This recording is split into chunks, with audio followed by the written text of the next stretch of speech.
નમસ્કાર, આપ જોઈ રહ્યા છો સ્પાર્ક ટુડે ન્યૂઝ। નવસારીની પ્રતિભાશાળી ક્રિકેટર મૈત્રી મન્યારને અંડર-19 મહિલા ક્રિકેટ ટીમમાં પસંદગી કરવામાં આવી છે। આ સિદ્ધિ બદલ નવસારીના ખેલ પ્રેમીઓ અને તેના પરિવારમાં ખુશીનો માહોલ છવાઈ ગયો છે। નવસારી જિલ્લામાંથી મહિલા ક્રિકેટમાં કારકિર્દી બનાવવા માંગતા ક્રિકેટર માટે મૈત્રી પ્રેરણારૂપ બની છે। ભારતીય મહિલા ક્રિકેટ કંટ્રોલ બોર્ડ દ્વારા શ્રીલંકા સામેની આગામી IDFC first bank Sri Lanka women's અંડર-19 tour of India માટે ટીમની જાહેરાત કરવામાં આવી છે, જેમાં T20 અને 3 વન-ડે મેચો રમાશે। 5 વર્ષની ઉંમરે રમતમાં પ્રવેશ કરનાર મૈત્રી શરૂઆતમાં બેડમિન્ટન રમતી હતી, પરંતુ ક્રિકેટ પ્રત્યેના લગાવના કારણે તેને પોતાનું લક્ષ્ય બનાવ્યું અને ક્રિકેટ ટીમમાં વધુ સારી તાલીમ લઈ તક મળે તે માટે તેનો પરિવાર નવસારી છોડીને વડોદરા સ્થાયી થયો હતો। વડોદરામાં મૈત્રી અને તેની માતાએ ખૂબ જ સંઘર્ષ કર્યો। ભાડાના મકાનમાં રહીને પણ મૈત્રી માતાને તેને સતત પ્રોત્સાહન પૂરું પાડ્યું। તેની આ મહેનત અને મક્કમતાને કારણે જ મૈત્રી આજે આ મુકામ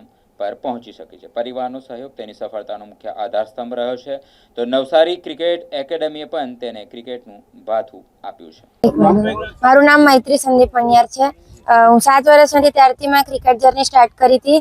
8 વર્ષની થઈ ત્યારથી મેં થોડુંક એને હજી સિરિયસ લેવાનું સ્ટાર્ટ કર્યું। મારા સર છે કાંતિ સર, એમના સાથે હું છેલ્લા 7-8 વર્ષથી પ્રેક્ટિસ કરું છું અને હિતેશ સર છે, સંજય સર છે, એ બધા મને હેલ્પ કરે છે। જ્યારે બી મારે ગ્રાઉન્ડ જોઈએ, પીચ જોઈએ, મને અવેલેબલ કરી આપે છે। જ્યારે બી હું નવસારી આવું ત્યારે હું બરોડાને રિપ્રેઝેન્ટ કરું છું 3 વર્ષથી, તો એ લોકોનું બી બહુ હેલ્પ છે કે મને આગળ વધારવામાં એ લોકોએ બહુ સપોર્ટ કર્યો છે મને।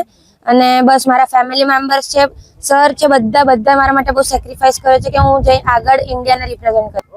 20 વર્ષથી હું નવસારીમાં ક્રિકેટની તાલીમ બાળકોને આપી રહ્યો છું।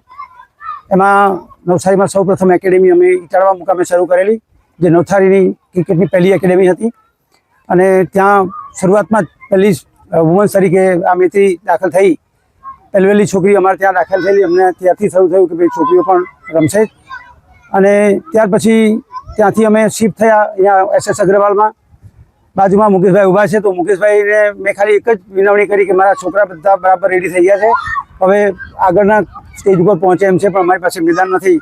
એમણે જરા પણ હેઝિટેશન વગર, કોઈ પણ જાતના દલીલ કર્યા વગર અમને સીધું કહી દીધું કે આવી જાઓ કાલથી, જે છોકરાને લઈને આવવાનું હોય તે। અને ત્યારથી અમને આટલું સરસ મજાનું ગ્રાઉન્ડ, આટલું બધું સરસ મજાની ફેસિલિટી મળી છે અને ફેસિલિટીનો ઉપયોગ કરીને આજે આપણે જોઈ રહ્યા છે કે આ મૈત્રી ઇન્ડિયા માટે સિલેક્ટ થઈ ગઈ છે। ઇન્ડિયા શ્રીલંકા સામે રમવા માટે જઈ રહી છે, જે આપણા સૌ માટે ખૂબ જ ગૌરવપ્રદ ઘટના છે। નવસારી જિલ્લા માટે ગૌરવપ્રદ ઘટના છે। નવસારીની બાળકીઓ એમાંથી પ્રેરણા લેશે એવી મને આશા છે। અને ખાસ વાત એ કરવાની છે કે એમના મમ્મી પપ્પા એમને જે ભોગ આપ્યો છે એમની તોલે બીજું કંઈ આવી શકે એમ નથી। એમણે ખૂબ જ મૈત્રી માટે ભોગ આપ્યો છે। બરોડા સુધી એમણે ઘર વસાવીને ત્યાં રહેવાનું કર્યું છે। એમના પપ્પા અહીંયા રહે છે, એમના મમ્મી બરોડા રહે છે, એના દાદા દાદી મોટી ઉંમરના છે, એમને સાચવવાના છે, પણ આ બધી અગવડ વચ્ચે પણ મૈત્રીને માટે એ લોકોએ ભોગ આપ્યો છે, તો એમને પણ હું ખૂબ ધન્યવાદ આપીશ। અને કોઈ પેરેન્ટ્સને જો સંદેશો જોઈતો હોય તો એમના પેરેન્ટ્સ પાસેથી આ સંદેશો લઈ શકાય એવો છે, જેથી કરીને પોતાનું બાળક આગળ આવી શકે।